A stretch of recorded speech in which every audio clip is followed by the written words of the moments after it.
Sir పేరుతో ఒక పక్కన ఇది జరుగుతుంటే, రెండో పక్కన తెలుగుదేశం తమ ఓట్లు పీకేయడానికి ఒక కొత్త గేమ్ పన్నిందన్నటువంటిది తాజాగా వైఎస్ఆర్ కాంగ్రెస్ పార్టీ పత్రిక అయినటువంటి సాక్షి హైలైట్ చేసుకొచ్చింది. ఇందులో ప్రధానంగా రాష్ట్ర కేంద్ర ఎన్నికల సంఘం ఆధ్వర్యంలో అత్యంత పారదర్శకంగా జరగాల్సిన ఓట్ల జాబితా ప్రత్యేక సమగ్ర సవరణ ప్రక్రియలోకి అధికార తెలుగుదేశం పార్టీ అక్రమంగా చొరబడింది. ప్రజాస్వామ్య వ్యవస్థను అపహాస్యం చేస్తూ టీడీపీ కేంద్ర కార్యాలయం స్థావరంగా అధికార దుర్వినియోగానికి పాల్పడుతూ అడ్డదారులు తొక్కుతోంది.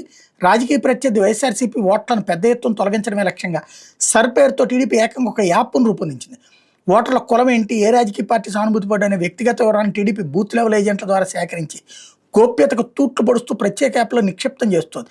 టీడీపీకి చెందినటువంటి ప్రతి BLA కనీసం 50 ఓట్లను తొలగించాలి. ఇందుకోసం ఫారం 7 వాడాలని ఆ పార్టీ కేంద్ర కార్యాలయం ఆదేశించినట్టు తెలుస్తోంది. దీంతో పెద్ద ఎత్తున ఓటర్లు గల్లంతా ఏ ప్రమాదం ఉందని ఆందోళన వ్యక్తం అవుతుంది. ఎన్నికల అధికారుల వద్ద మాత్రం ఉండాల్సిన ఓటర్ల జాబితా కలర్ జిరాక్స్లు, సాఫ్ట్ కాపీలు రాష్ట్ర వ్యాప్తంగా టీడీపీ BLAల వాట్సాప్లో ప్రత్యక్షం కావడం తీవ్ర కలకలం రేపుతోంది.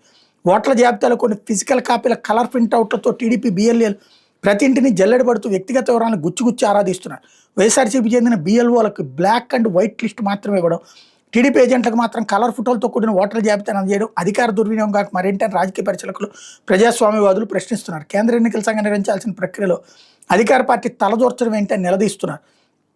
ప్రత్యేకంగా సిద్ధం చేసుకుని యాప్ ద్వారా ప్రత్యర్థి పార్టీ ఓట్లను గుర్తించి వాటిని తొలగించే విధంగా పథకం టీడీపీ కేంద్ర కార్యాలయం పక్కాగా రచించింది. సర్లో భాగంగా సోమవారం నుంచి వచ్చే నెల 14వ తేదీ వరకు జరిగే ఇంటింటి సర్వేలో పాల్గొనేందుకు అధికారులతో పాటు రాజకీయ పార్టీలకు చెందిన బూత్ లెవెల్ ఏజెంట్లను ఎన్నికల సంఘం అనుమతిస్తోంది.